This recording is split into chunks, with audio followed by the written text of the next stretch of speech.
Live from Studio B, welcome to Rotor Talk Live, your weekly home for the latest consumer drone news, rumors, reviews, and tips. Since 2017, we've helped drone fans stay on top of what's rumored, what's flying, new specs, features, updates, and expert analysis.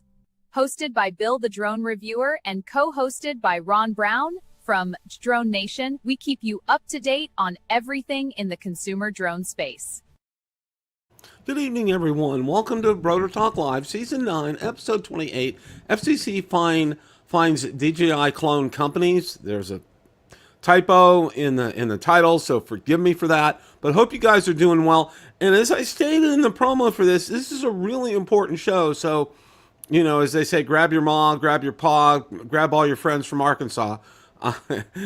And seriously, this is going to be good, and there's a lot of good information we're going to share with you guys tonight. So just want to highlight that first and foremost going into it. You guys were ready and present here. Let's see. Joe's here. Gator Drone is here. Joe's here. Steve Janess, Art is in. Let's see who else. Steve Porter. Eagle Eye, welcome. Captain Ray is here. Michael Wright is here, welcome. Giggles FPV. Casey Crime Fighter, welcome, my friend. Let's see who else. Okay, that's all. That's what we got here. Want to thank you, first and foremost.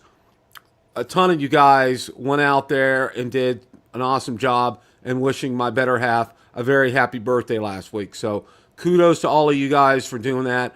By the way, she had one of the best birthdays she's had in like ages. It was a great day for her. She had, of course, you know, she had to work, and it was her work day went well. We went out for a small dinner that night, and she enjoyed her gifts.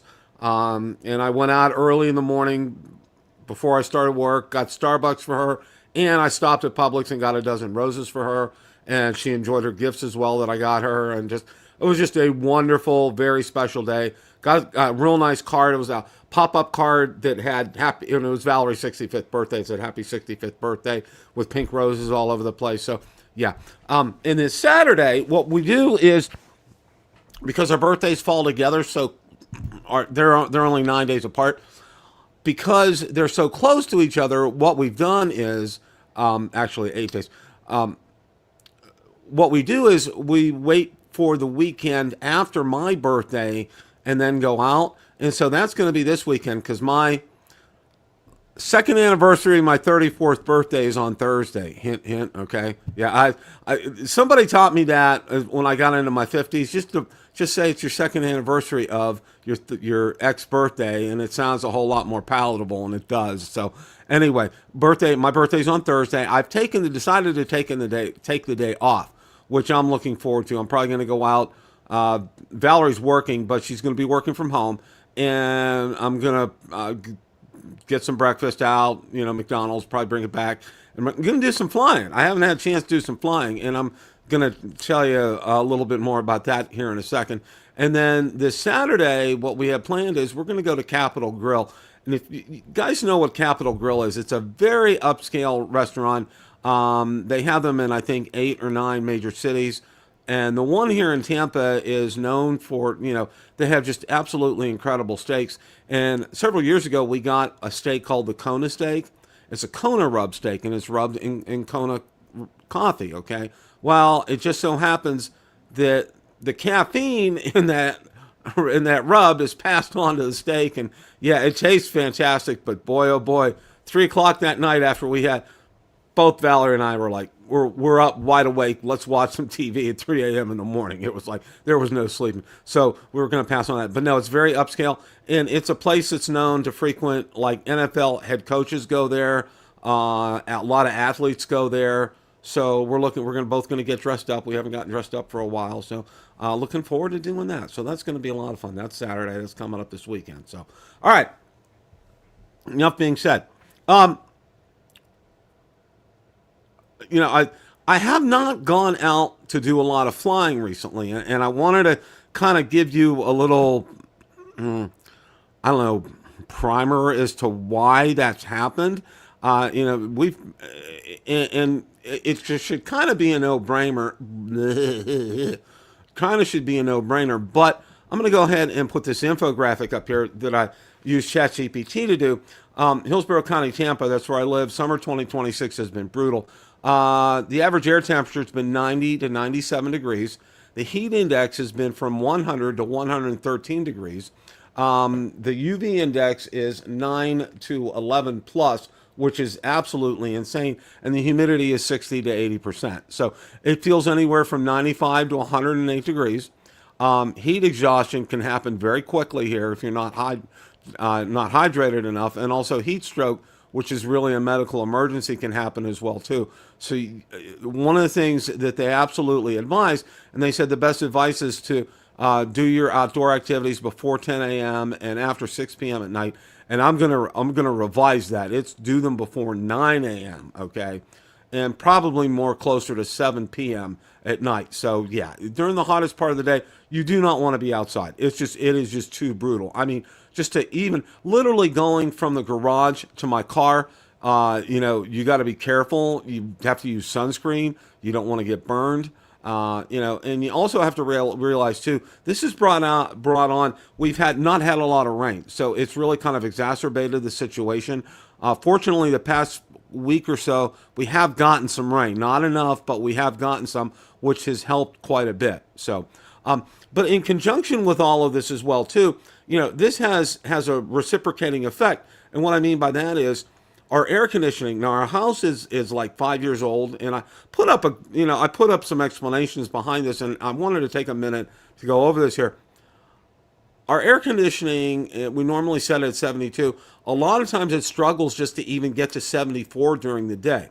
Now we have what's called a twin villa, which is it's like a better part. It's a house, but we have a wall between the two. All right, wonderful neighbors next door.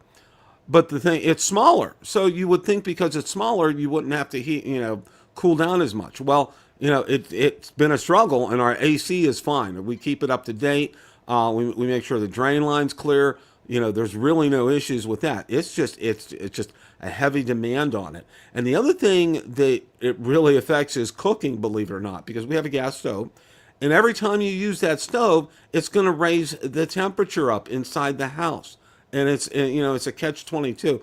Valerie only cooks like one big dish a week, and that's on Sunday afternoon, like a chicken casserole, and we have that for a few days during the week. We also will have, and you can probably see there's a picture I put up there. Publix has some stuff heat and eat stuffed cabbage, which it's only in the oven for 45 minutes or so, and we put that on in the latter part of the day. But because you put things on in the middle part of the day, it's going to rise the temperatures up. It's just absolutely crazy. So all in all, with all of that being said, it's like next to impossible to get out to fly. I mean, you really have to do it before 9 o'clock in the morning or after 7 o'clock at night. And, for me, for work, it's it doesn't jive with my schedule at all. And weekends, we try to get some stuff done on weekends, and it's crazy. It really is. I mean, and you really, seriously, doing things outside, you're very limited because it's so hot, it's so humid. Even before 9, you got to really pace yourself. You got to be well hydrated when you get out there, and it can easily overwhelm you. So, thankfully, our air's been cooling sufficiently, and we work. Both of us work from home. Valerie most of the time, me full time. So, all in all, I just kind of wanted to go over that. Well, and again, welcome to everybody. Brad's here. Welcome, Brad. Sergeant Rock. Welcome. Dallas SC, JSK Enterprise. Thank you guys for stopping by tonight. Appreciate that. Okay. All right. Burr. We got a lot, like I said, to cover here tonight. Let's see the first thing that I want to bring up here. Okay. One of the things with getting hardware is eventually it runs out of support. And there are some items that Drone DJ has highlighted here that are going to be running out of support soon for DJI, and I wanted to kind of bring that up. four discontinued products: the Zenmuse Z30 zoom camera, the Zenmuse XTS thermal camera, manifold 2 onboard computer, and Data Link 3 wireless transmission systems here.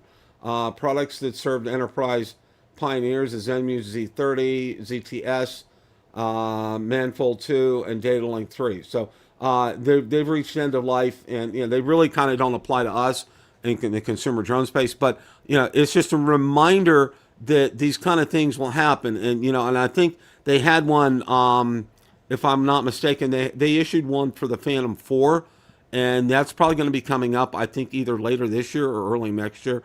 Though somebody who remembers that is knowledgeable, please correct me if I'm wrong, but I believe that's going to be coming up. So, but because it means it's end of life, and what end of life is, and for those of you who are not familiar with this terminology, it's end of support life, and it's end of software support life specifically. So your drone will still fly. It's not going to be a brick after that date.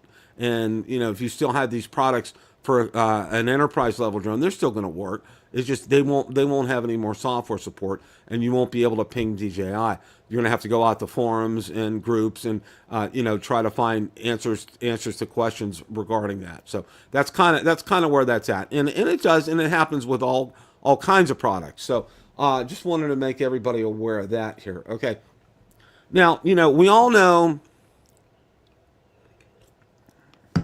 Oh, got a little show and tell, by the way. Look what finds its way into Bill's cart here. And there's Ron. How are you, sir? Hello, Bill. How are you today? Good. Want to show one of my latest purchase here. The Osmo 360? Yep. Great price on Amazon. It's the Adventure Combo. And I got lens covers from Adorama. DJI OEM, they're coming. I got a cage for it. I also got a long selfie stick, and what I wanted to do was take a minute. Where did you get it, Bill? On Amazon, and the price was great on Amazon. How much? $440, I think, and it's for the Adventure Combo. It has the 3 batteries with it. It has the selfie stick with it, and I ordered another selfie stick. And what I'm planning on doing, and this is kind of an announcement for the channel, so it's kind of good timing as far as that's concerned. I'm also going to be doing. I recently purchased a rock crawler, and I know Alex Escardo and some of you other ones who imbibe in that. It's an RC truck, and it's a high lift, and it's a clone of the Toyota Helix, which is a very popular truck overseas. It looks a lot like a Tacoma, okay, or an older Tacoma, but it's lifted high up, and it's pre-built. It's not one of these ones. This will be a replacement for your Tacoma that you traded in. Yeah, I traded a Tundra in, but yeah, it'll kind of be replacement for that. Yeah. And what I'm planning on doing is, and I also enlisted the help of. And I pinged Sean from Air Photography because he gave me the idea and he gave me some inspiration, is to mount the Osmo 360 in the bed of the truck and mount it in such a way that you can catch all the action.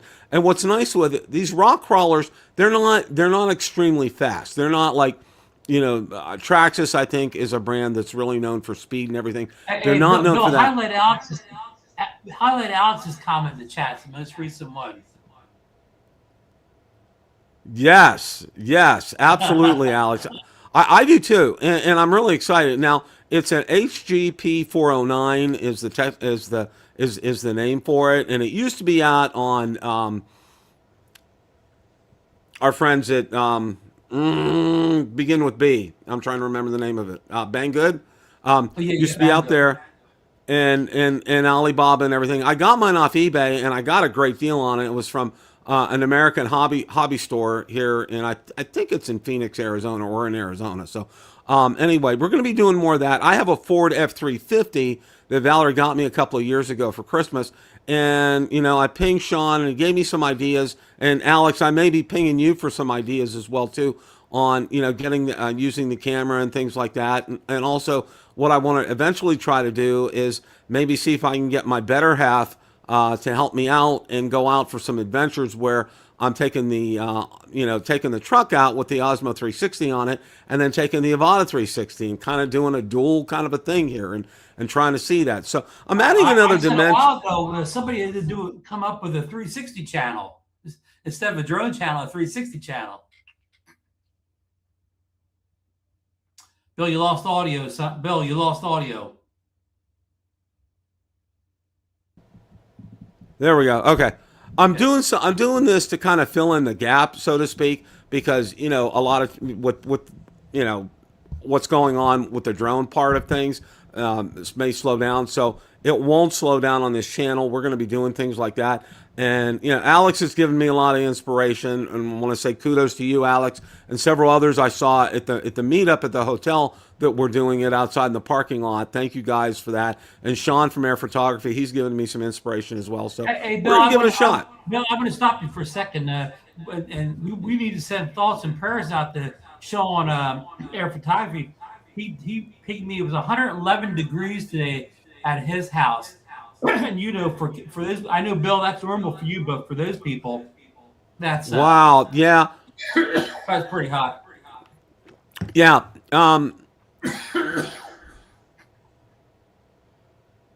Oh, thank you, Michael Wright. Appreciate that. That's great. That's fantastic news. Well, our next door neighbors have a home up in North Carolina, and they spend part of the time up, part of the year up there, part of the year down here, and they came back today. And as they came back today, we had a package waiting for them, so my wife went over to talk to them, and they said it's actually warmer in South Carolina or North Carolina than it is here in Tampa. Oh, wow. Now, Wow. I just put up an infographic about the heat and everything, and one of the things that people don't realize is, our AC unit's only 5 years old, but it still has a time. It struggles to get to 74 during the day. We have it set at 72, but it'll get down there at night. The other part of the problem is you really can't cook during these days because you heat up the stove, and we have a gas stove, and you turn the oven on or you turn even the cooktop on. That raises the temperature in the house, and it's just that much more of a struggle for the air conditioner to work. So what Valerie does is she makes like a chicken casserole dish that will last maybe 2 or 3 days, like on Sunday, and then midweek we'll buy some. We get some taken heat stuffed cabbage from Publix, and that only takes about 45 minutes, and there's a couple of meals there, and then we'll go out, we'll do things like maybe Chick-fil-A or some other things, or maybe Texas Roadhouse to kind of parse it out because of the heat. So that's kind of like Bill, is it too hot to go down to use the girls at the pool? Yeah, it's even too hot to go to the pool during the middle of the day. You really can't do that. Girls down there don't do the cookout. Well, yeah, we don't really have facilities to do cookouts, but we have an on-site restaurant there that you can grab a hamburger or hot dog at. But yeah, we went out. We went up there for the 4th of July and sat outside for an hour, and that was enough. We were done with being outside for the day after that. I mean, it was just too hot. So yeah, really was there. Now, the article I was gonna talk about right now, as Ron joined us, is we all know that DJI and Insta360 are not partnered here, okay? And DJI and Insta360 shift their patent war from the U.S. to China, and it really kind of makes sense. And this article talks about that and gets into some detail. But why in the first place, Ron, that they even brought it here in the United States is a real question mark, because the legality of this is probably Chinese. Because it really kind of lends itself to that. I still, and they get into a good explanation on everything that's going on with this. So you can peruse this at your leisure, but I wanted to make people aware of that because it's something that's noteworthy as far as that's Bill, concerned. I know that courses like this will take years to work through, but how do you think something like this is going to come out at the end? Will a court make a decision, or will these guys settle out of court at some point? I think they'll probably try to settle out of court because they don't want it to drag through the mud.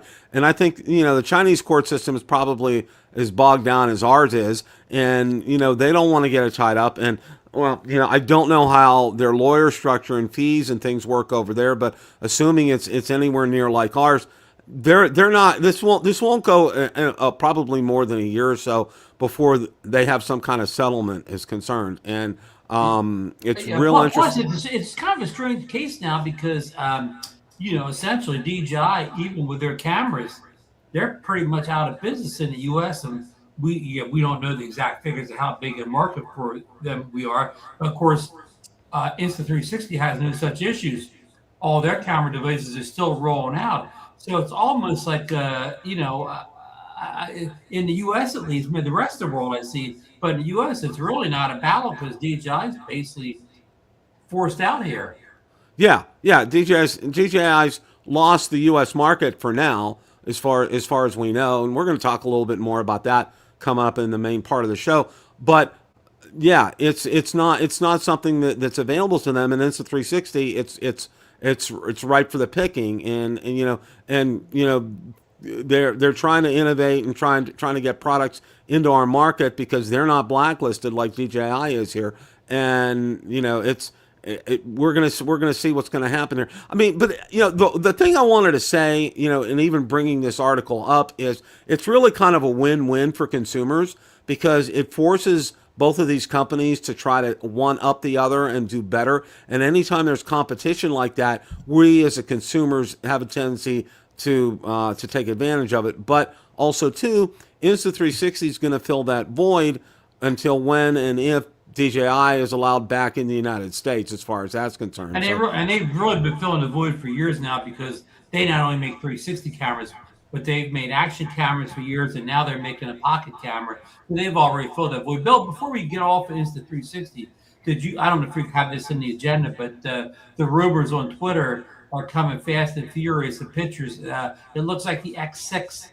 will be coming out in the near future, and it's funny the pictures they have of it. It looks like they kind of shrunk it down a little bit to look more like the DJI 360 camera you just showed, rather than the long skinny form of the X5 and the previous models. yeah, I did see that. I did see that out on Twitter as well too. And you're right, it has gotten smaller. It's really kind of like it's almost like they're carbon copying DJI, and here we go with a lawsuit kind of a thing again. And of course, the bad rumor is it's on the north side of seven. They think the price could be the north side of $700.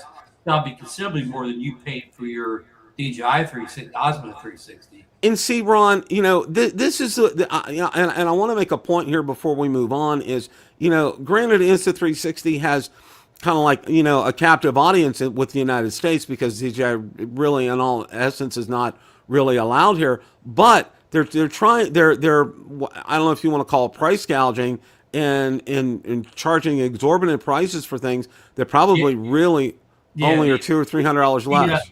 but the Luna Ultra is with the whatever you call it, the venture combo, whatever they call it, combo is like $950. They took the pocket camera, which used to sell for about $500-$600. They put it almost at $1,000 now. Yeah, yeah, and no, I agree. I agree about that, Ron. There are some things that we really want to spend some time on tonight, and right now is that time in the show here. It really is what we've seen transpire the past few days is pretty amazing. Now, the first article that I want to put up here is, and this is all really kind of to do with the FCC and some of the actions that they're taking here.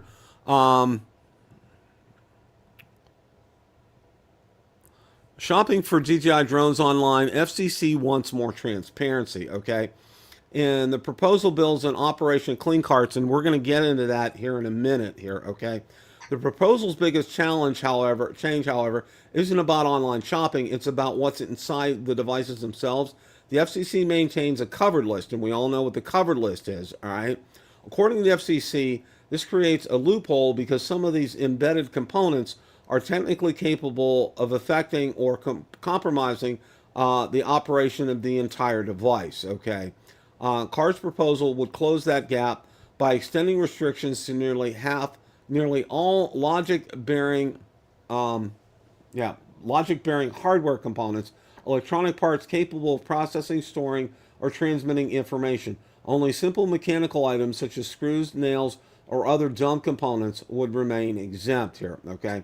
why drone users should pay attention. And we're going to get into that here in a minute as far as that's concerned. Now, I did put together an infographic and some more info on this, and I wanted to go ahead and share that because I thought this was important for people to know and to understand this here, okay? And this infographic's out on Build a Drone Reviewer, and feel free to share this with I made it so it's shareable. You can go ahead and copy it. Please do, because I think this information is too good to not to share with people here, okay? Operation Clean Cart. Removing unauthorized and prohibited electronic devices from the marketplaces to protect communications and security here, okay? Who's involved? Amazon, eBay, Walmart. Reported results, 3+ million listings have been purged from these commerce sites since the FCC Operation Clean Cart has gone to effect. Now, will this affect drones? And this is an important thing, and I want to make sure that people understand this because you may see other people out there, and they may say a lot of things, but you need to understand something, okay? The only way drones are affected is if they're on the blacklist or the covered list, okay? If they're not on that list, they're not affected, okay? Just want to be real clear about that because I know there's been some confusion and I've seen a lot of people and heard a lot of things out there. Want to make sure they have to be on that covered list. If they're not on that covered list, okay, then they're still fine here in the United States. Bill, we talked about this on one of the shows recently. I think that's part of the confusion is there's no place you can go and just see a plain list in plain English, a list of drones that you're not allowed to use. Like you can't find a list that says, well, either way, you can't find a list that says the Sky Rovers are approved. You can't find a list that says they're not. This searching through the database or whatever, no normal person is going to do that. There need to be clear lists of what's approved and what's not approved. And as of today, that list doesn't exist anywhere, Bill. Oh, I know, Ron. So let me go ahead and I want to get, there's another article that I think one of the articles said they even wanted like when you see a drone advertised on say Amazon, it should be somewhere in the literature or the descriptions should say FCC approved. Exactly. And something see that FCC approved, say stamp or whatever, then you know it's not. Yeah. Now, see, what I saw, and I forget where I saw it, and I thought I captured it, but I'm not sure, is that a pop-up would come up and say, this is FCC approved, or this is not FCC, warning, this is not FCC approved, kind of a thing. All right. Now, I put together, and this is from ChatGPT.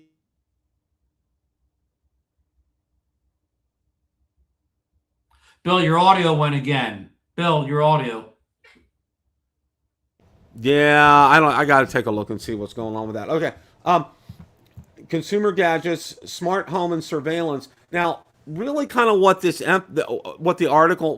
emphasizes is the real crux of this is on a smart home and surveillance and network connected security cameras, consumer gadgets, smartwatches, fitness trackers, and mobile accessories, networking gear, Wi-Fi routers, network switches, and individual gateways, spyware and intercept tools, software or hardware combinations specifically engineered for unauthorized tracking or information gathering here, okay?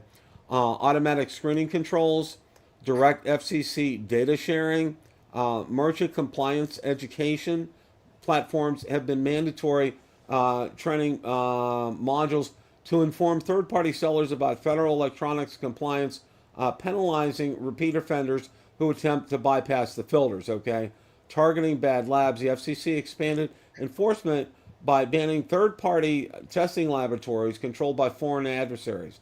This blocks unauthorized gear from receiving counterfeit FCC safety stamps before reaching online retail channels here, all right? So, one of the things here, and I wanted to stop in all of this because I've been digesting this the past few days, and as I was going over things here, Ron, the FCC, and I don't know how, it's almost like they've been granted this power to be able to stop this, okay? Like, it's like, all right, well, it's on the covered list, or they can put something on the covered list because it's almost like they can just do it, that there's no real proof. Obviously, we know that about DJI, But with some of these other drones, which we're going to talk about here in a minute, it's like, okay, well, you know what? We're going to put that on the list. We're going to put this on the list. We're going to put this on the list. But yet there are other things out there that do the same things that are real national security concerns, and nobody said anything about it. Because they're not drones. Because they're not drones. Exactly. Okay. I mean, Yeah. The only device capable of doing any spying is a drone. Yeah. They've been spying for what? Since there've been spies for all the history of humankind, and now all of a sudden it's drones that are doing all the spying. Yeah. Yeah. What about James Bond with his little microphone cameras and whatever? They've been spying for years with non-drone devices. Well, you know what's real interesting is, and I'll bring a real quick sidebar up about that, is we're watching Tom Hanks recently did a 14-part special on World War II, and he talked about this British code breaker named Ian Fleming. Okay, and if you know who Ian Fleming is, he's the author of James Bond. I mean, that's where it traces back, and he was part of the effort to break the Enigma code to kind of help defeat the Nazis in their U-boats in the North Atlantic in World War II. So, okay, digressing a little bit there. All right, you know, I kind of want to switch gears from this operation. Yeah, and before you get off that, what the British MI5 is basically during World War II was almost the invention of the modern spy. Exactly. I mean, the United States had the OSS. Our CIA was modeled after the MI5. Well, yeah, the OSS was the precursor to the CIA, and we really didn't have intelligence services until World War II, which was a real shame here. Okay, this article is kind of in conjunction with this here, and I wanted to go ahead and bring this up as well too. And I think this is important that we talk about. Where my screen go? All right. And Mike Wright in the chat's talking about Maxwell Smart had a lot of good spy devices back in the 60s. Oh, he sure did. All right. FCC fines 8 alleged DJI front companies $25,000 each for stonewalling investigators. Okay. And, you know, this is the crux of things right here, and this is real important. 8 companies ignored federal letters and now face a July 20th deadline. The FCC's Enforcement Bureau issued letters of inquiry in May 2026 asking each company whether it makes radio frequency equipment tied to the covered list, and none of the 8 responded, triggering $25,000 proposed forfeitures announced July 10th. The notice of apparent liability signed by the Enforcement Bureau Chief Patrick Werby are published on the FCC website. Cohedo Tech, which we know is Specta, lays out the timeline in detail. The Bureau said its letter of inquiry on May 8, 2026, by certified mail to the U.S. agents Cohedo itself designated in its FCC equipment filings.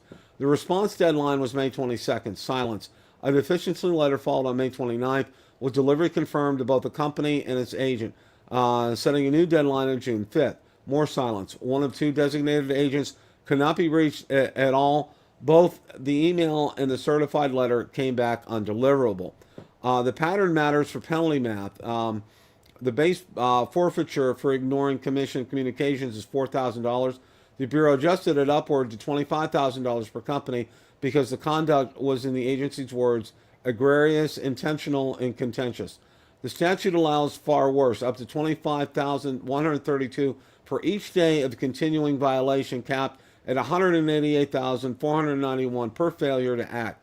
Each company now has 10 calendar days from July 10th release to finally answer the original inquiry, and 30 days to pay or contest the fine. And I want to stop right here for a second because it's very interesting. Cohedo, or Specta as it's known, the only product that they have available on Amazon is a battery for the Specta Mini. That's it. They don't have the Specta Mini listed. They don't have the Specta Air listed. They don't have anything else. They just have the battery listed. I went out today, and that's about all you can find as well on eBay as well. $25,000 for a battery.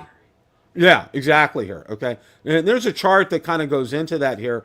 The test lab angle reaches beyond the front companies, and this article really breaks things down really well and gets into a real description and on how that Conrad Iturbe's protocol scans set the investigation in motion. And High's been covering this really well as far as that's concerned. Drone XL's take, and this is real interesting, Ron, and I wanted to take a minute and stop and read his take on this because it really kind of encapsulates things here.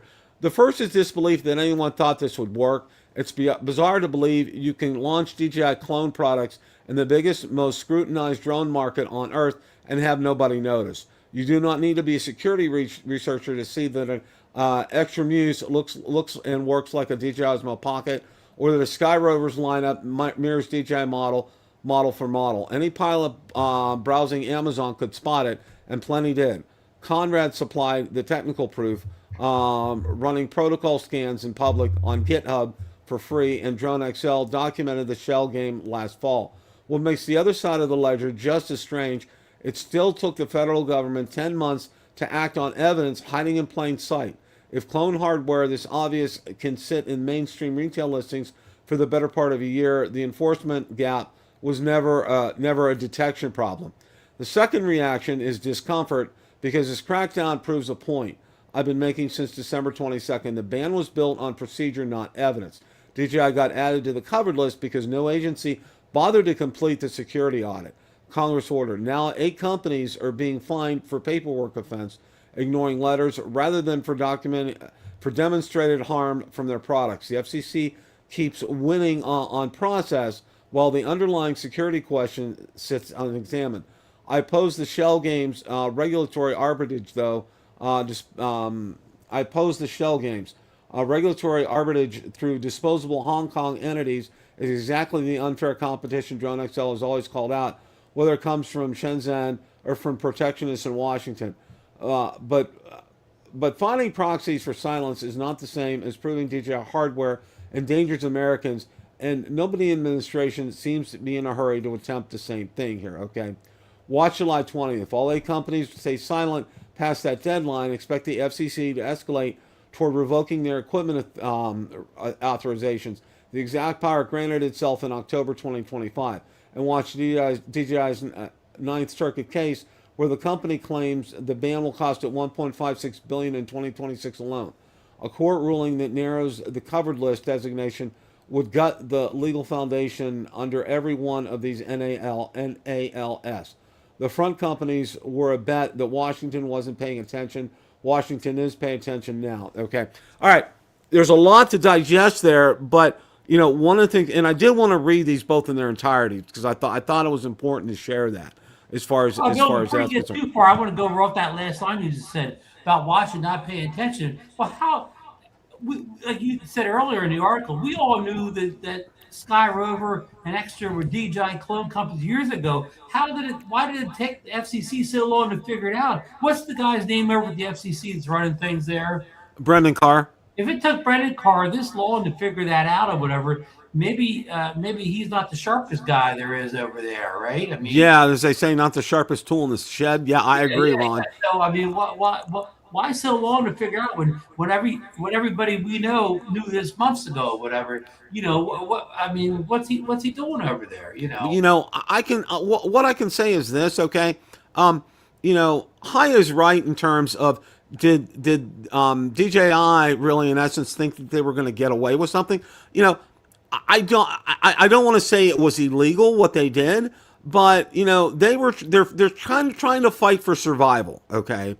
They're trying not to lose a market that's going to cost them, according to court records, $1.56 billion a year, okay? Which is a lot. I mean, that's a lot of money. Any way you look at that, that's a lot of money to lay out there on the table and lose, all right?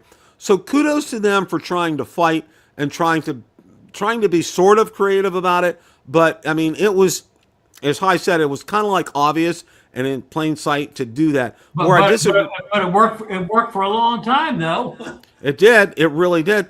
Now, where I disagree with him is where he says, he's against doing something like that. If you're doing it legally and you can skirt around some of the rules, then why not? Okay, I kind of disagree with him as far as that's concerned because as we talked about, having competition helps both. The consumer wins in the end, and it ends up people buy products from both companies, so it's a win-win-win for everybody as far as that's concerned. I think the part that I agree with him on the most is, this has been based on procedure, not on actual proof. Yeah, Okay, you yeah. know, We're still waiting for the evidence. right. We don't have any evidence whatsoever that this is a national security threat. And we can go back to Elise Stefanik, we can go back to Senator Rick Scott, we can go back to any one of the other characters here, as far as, Secretary of Defense Pete Hegseth. We can go to all of them, and this is not a Republican Democrat kind of thing. Goes across all both sides of the aisle, guys. This started during the last administration, so Right. This started during Biden's administration, so there's no, it's not Republican Democrat here. All right, it's everybody's been against this. All right, and every single time they kept saying it was a national security threat, and then they have said that since day one. They gave DJI an opportunity to prove it, and the entities in the federal government decided just to not do anything, and then the covered list became active, and that's where we end up basically sitting right now. yeah. What you'll say, if you say something long enough, eventually people start believing you. People start believing it. Exactly here. Now, as of right now, Sky Rover's still available. It's out on, and it's at Sky Rover is on. I went out there and looked, Ron. Sky Rover is on Amazon. It's on B&H. It's on Adorama. It's on Best Buy. Okay, Yep. so it's out there and it's available. All right. So if the federal government got fooled, all these other companies got fooled as well too. All right. Why are they marketing it and selling it? And I went out there before the show. It's all out there. You can buy it on any one of them right now. I can order Sky Rover and have it here tomorrow. Best Buy down your street and pick up a Sky Rover. I can place an order after the show tonight, and tomorrow morning I have a Sky Rover sitting on my doorstep. Okay, or just run down to your local Best Buy and pick it up. Or go down to Best Buy. It's in stock at Best Buy. I could pick it up. And Bill, here's the funny thing. So they sent a certified letter to Sky Rover, Kahita, whatever, and they didn't get any responses or whatever. Well, if they send a $25,000 fine over there, are they going to get a response? What are they sending? If they're sending this up to Malaysia, what are they? How are they going to get the money out of those people over there? Yeah, and look at it this way.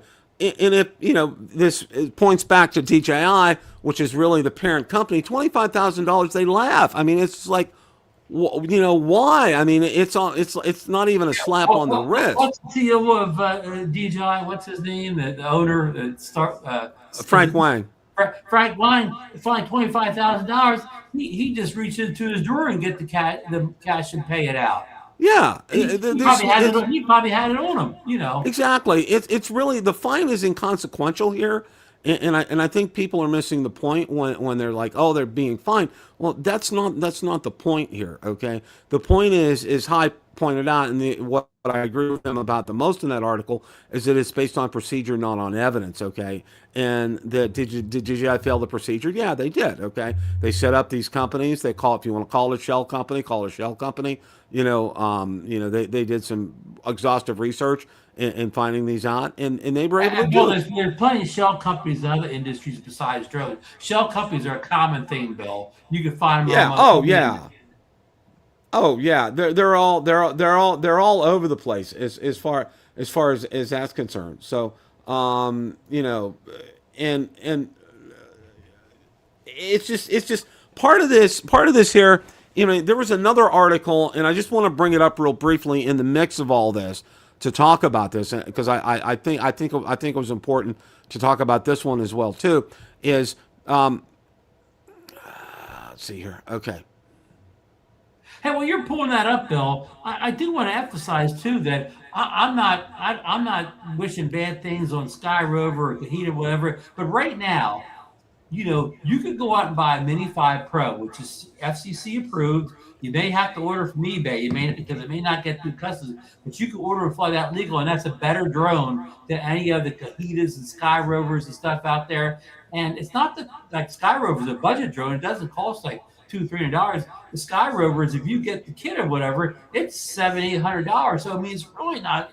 It's not really that much cheaper than buying a Mini 5 Pro, which is certified, FCC certified. So yeah, taking those drones away from us isn't really hurting us because we can still get our hands on a better mini drone. Plus, you can still find Mini 4 Pros, used or maybe new refurbished. Anyhow, you can still easily get a Mini 4 Pro, which is in many ways just as good as the top of the line Sky Rover or whatever. So I mean, I don't mean this is bad, but I mean it's not like they're taking drones away from us that are cutting edge or whatever. We're getting Right, right. these are kind of budget drones that are just kind of refurbishing older tech that existed in other drones.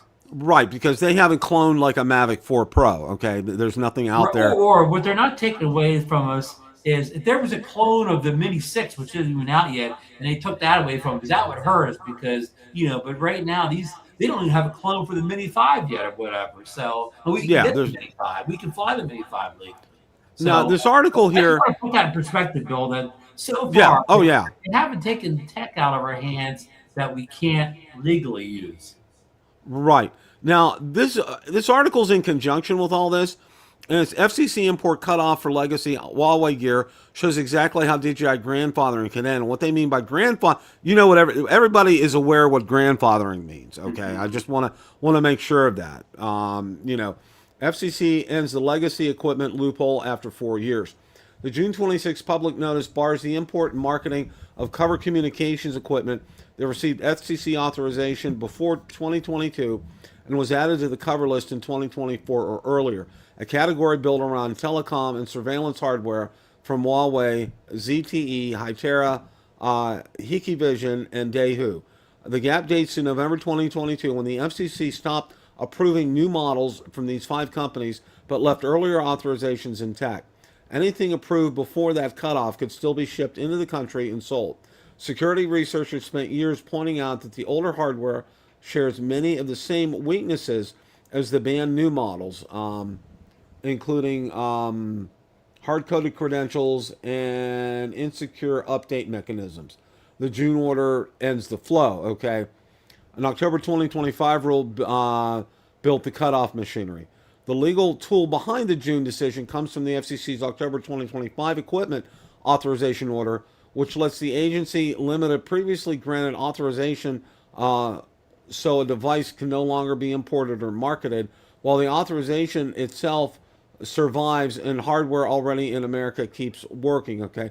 FCC's own compliance guide describes the power plainly. The Commission can prohibit further importation and marketing of such equipment without revoking the underlying authorization, okay? The procedure codified, and there's a number there, public notice with at least 30 days for comment plus a public interest finding. That is not a high bar, okay?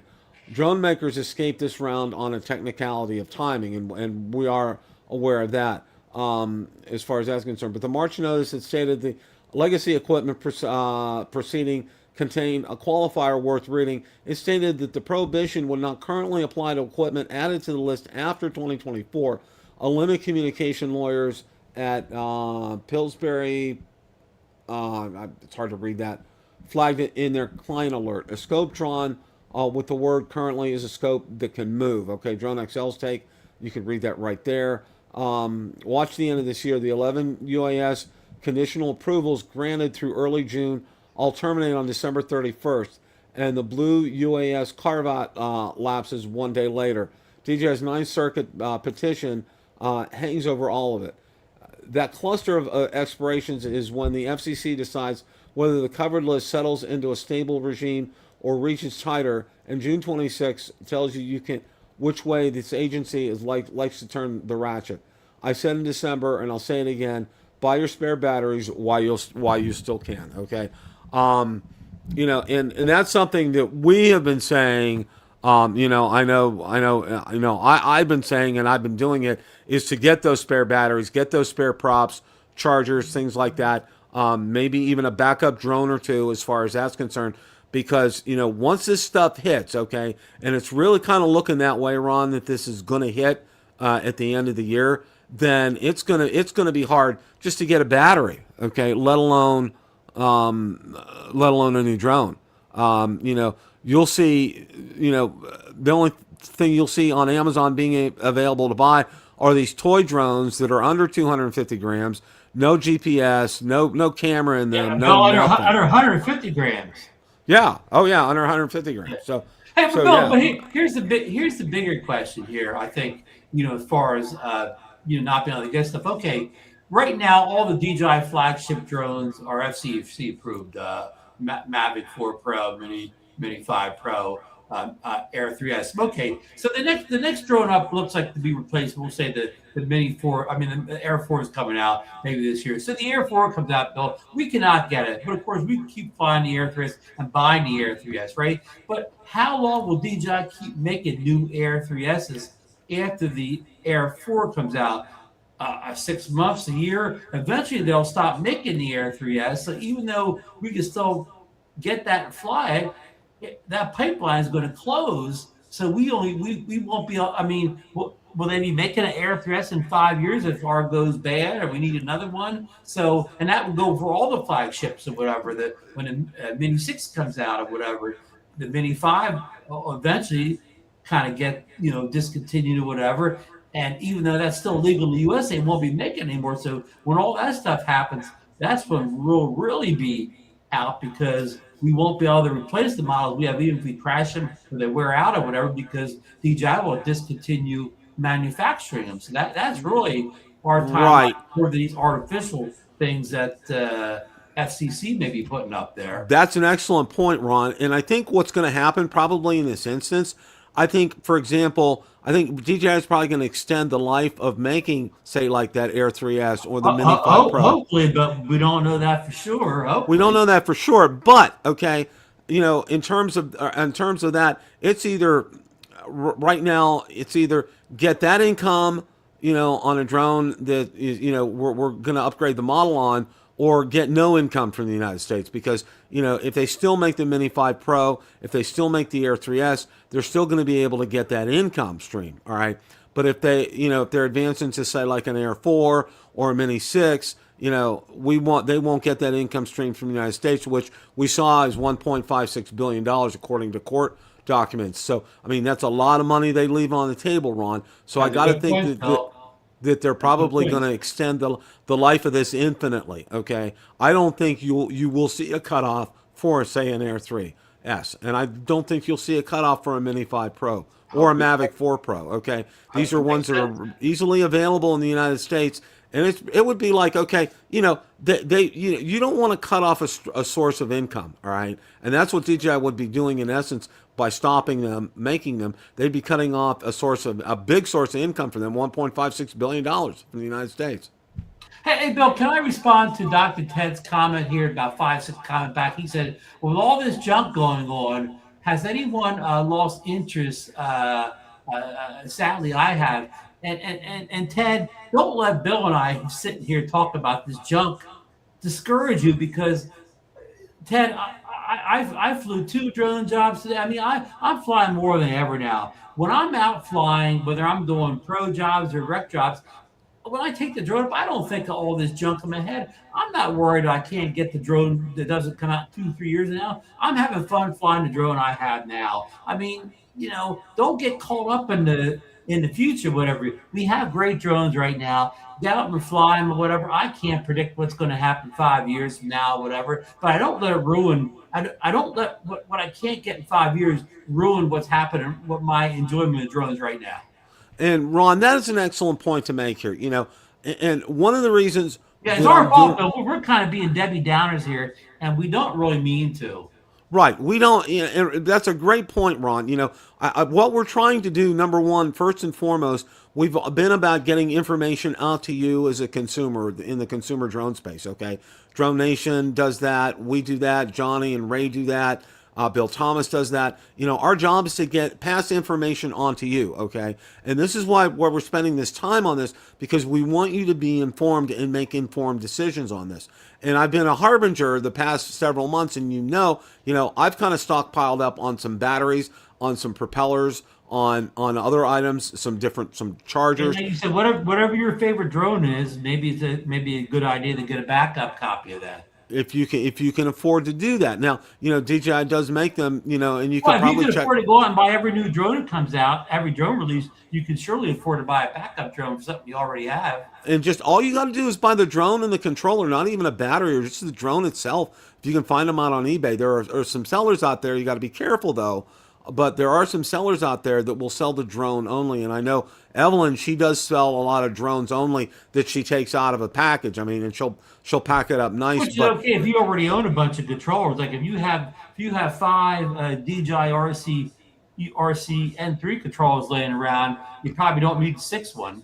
exactly, okay, you won't need a controller, and batteries are everywhere. Okay, so do something like that. And the other point, and I think Ron brings up, Ted, is enjoy what you have right now. Just because we're telling you all of this, okay, we want you to be informed. That's our mission behind it. Our mission is not to be Debbie Downers or negative Nellies. We want to keep you guys informed, to know what's going on, know what's presently happening out there. All right. This is why I said this show is important, not from a downer standpoint, but from an educational standpoint, so you're aware. So, Bill and Ron didn't say anything about this, and look at all this happening. No, you're not going to hear that from us, because we're telling you the truth on what's going on right now, so you can be educated and informed and make informed decisions regarding your drones. And I got to tell you this, all right? You know what I spend? I spend one day a week, maybe half a day a week, because I get the show ready and everything, and doing the show and everything. All right. You know what I did the other 6 days during the week? Okay, I either fly drones, I talk up drones, I promote drones, I do everything I can to tell people about the best hobby on the face of this planet is drones. Okay, I do, because it's, as Bill Thomas so eloquently does, and name it drone therapy. It really is.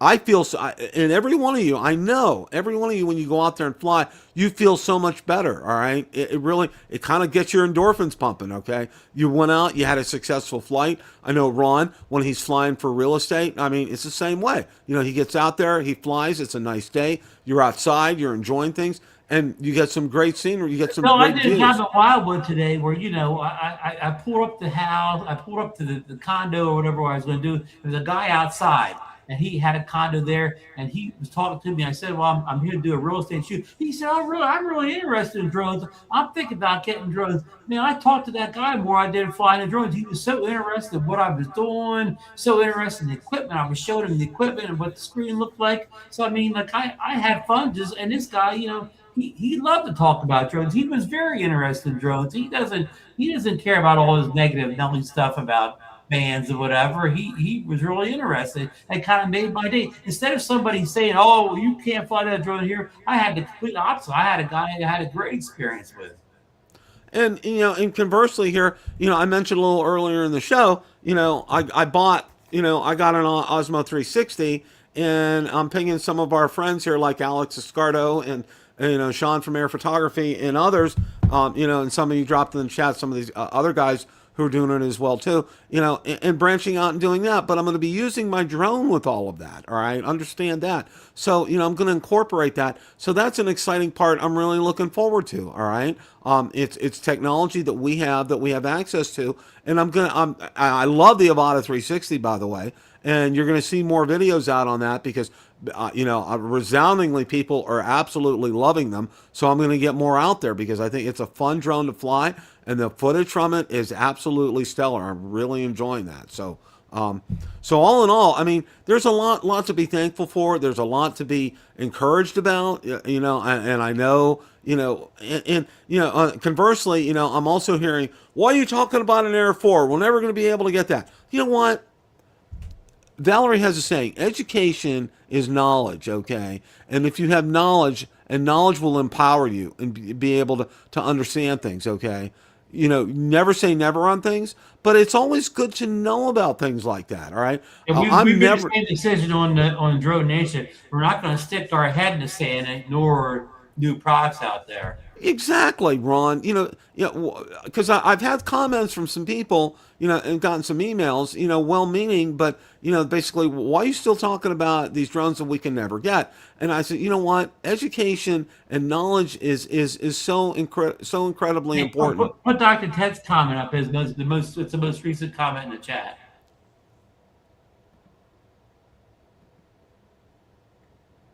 Ah, there you go, Dr. Ted. Dr. Ted, get out there. And you know what? And that's And of course, that's what. he lives out in Idaho with Marcus, so he's probably still got sunlight, Bill. Yeah, exactly. I mean, there's nothing preventing you from going out and flying, okay? And go out there and enjoy your drones, all right? That's the message that we want to bring week in and week out. Drone Nation, Rotor Talk, Johnny and Ray shows, Bill Thomas. Get out there, fly your drones, enjoy them, have fun. That's what this is all about. Get some great pictures, get some great video. Put some great videos together out on YouTube. Drop them out on Drone Nation's group page or Build a Drone Reviewers group page. Fly those drones until they come take them out of our hands. Exactly. Until they pry them out of a cold, dead hand. Exactly. Okay. Which, you know what? It's not going to happen. So don't be, I'm not going to go any more than that. Ron, do you have anything else to say as we wrap things up here? I just want everybody to know that I'm doing fine. I had a little episode yesterday where I don't know what happened, Bill. Like I bent over, rolled over to pick something up, and I got like dizzy and nauseous and whatever. And like I thought, well, I'd be okay in 5 minutes. I just couldn't shake it off. I went to bed still a little dizzy and nauseous. I woke up this morning. I was much better, but I still was a little hungover because the day wore on. I got better and better. I wasn't able to eat much because, again, somebody said eat. I was nauseous. I finally ate a good dinner tonight or whatever. I think it's all gone. I even had like kind of a dull headache. I don't know what hit me. I mean, I felt like I sort of had a cold today, but anyhow, but it wasn't my heart. I checked my heart rate. All my vitals were good, blood pressure, all that. So it was nothing that, nothing medical. I was just at my ear, nose, and throat doctor last week. I was fine. So again, I'm all good, folks. Thanks for everybody who reached out to me. So, Ron, Yeah, and I did. I was drinking the whole time, even though I was nauseous. I didn't want to drink water. I was forcing it down yesterday. I mean, you weren't dizzy at all, were you, when that happened? That was my problem. Okay, you may have something up, and I got dizzy and nauseous all at the same time. I mean, for a while, I just had to kind of sit on the floor until I got enough back to get to the chair. Well, I think you may have had what Valerie had, having that vertigo. Because it's I suffered from vertigo in the past, my ear problems, and the room wasn't necessarily spinning. It wasn't the vertigo that I experienced, say, 10 or 12 years ago. Oh, okay. I mean, it could have been a moderate case, but it was not the I had what Val had. I had it. Well, I mean, I would at one point I laid in bed and the room was spinning around on me or whatever. Well, one thing that's helped Valerie, and we found that out, is hers is it's positional vertigo. And one of the things that was exacerbating it, believe it or not, something as crazy as this, is wiping down the shower, bending down and wiping out the shower in the morning. So what she's done is she's gotten a squeegee on and attached a towel to it because we have a glass shower, and that's how she wipes it down so she doesn't have to bend over. And that's made a world of difference for her. I mean, she really, and we also have a adjustable bed now, an electronic adjustable bed, which you can raise that mattress up, and it's a perfect height for her, and it's very comfortable for her. So let me ask Dr. Ted's question. Dr. Ted, when I was able to get up from my episode, it was like 108 over 76, and my heart rate was like 78 or whatever. So they're both good numbers for me. That's good. And I monitored a couple times during the night, and it didn't vary much off those numbers. Well, that's good to hear, and we're glad you're doing better, Ron. That's sorry you had to go through that. I mean, so good to you. You not only did 2 drone jobs, but the second drone job is a Wildwood, who has some people say the biggest boardwalk in New Jersey. Other people say, anyhow, I walked 2 miles on the boardwalk at like 4 o'clock in the afternoon in July. I say, how sick can you be if you can walk 2 miles on the boardwalk in the middle of Somerville? Exactly here. Exactly. So that's right, Alex. And congrats on getting that the Osmo 360. I'll be anxious to see what your reviews. I know this is your first non-drone 360 camera, so I'll be real interested in your thoughts on the device. I'm real excited, and I have the cover coming for it. I already have a cage for it, and got the selfie stick for it. I'm going to take probably some tests, do an unboxing, do some test footage this weekend on it, and see how things go. And I'm going to really be looking forward to finding ways. And I got some good advice from Sean from Air Photography about mounting this in the bed of the crawler. So getting some footage from that, because Sean's shown some footage from it. It's just And absolutely awesome. You ordered the protective covers for when you do that stuff, right? Right. I had to order them for. I guess I'm saying I know that doesn't have replaceable lenses, but you can get lens guards for it, which kind of does the same thing. I mean, Right, and it's from DJI. You need to replace them because you put the lens guards on. Yeah, I ordered those from Adorama. Amazon didn't have them, and they'll be here this Thursday. So I'm gonna be doing some unboxing this weekend. But Saturday is Thursday is my birthday, so I took Thursday off. So I'm gonna enjoy the day, maybe fly some drones, get some breakfast, work on some videos, just kind of have a chill day. And then Saturday, Valerie's birthday was last week. Saturday, we're going to be going out to upscale place called Capitol Grill. And we have the Capitol Grill up here too. Yeah, it's the kind where they have the little metal scraper that they scrape the table off with, and they snap the napkin and all that, and it's just it's high class service. And we used to go there at least once a year. We're going to try to get there at least twice a year now. I got some new pants. Not too much red meat, Bill. At your age, you don't want to get the problems of eating too much red meat.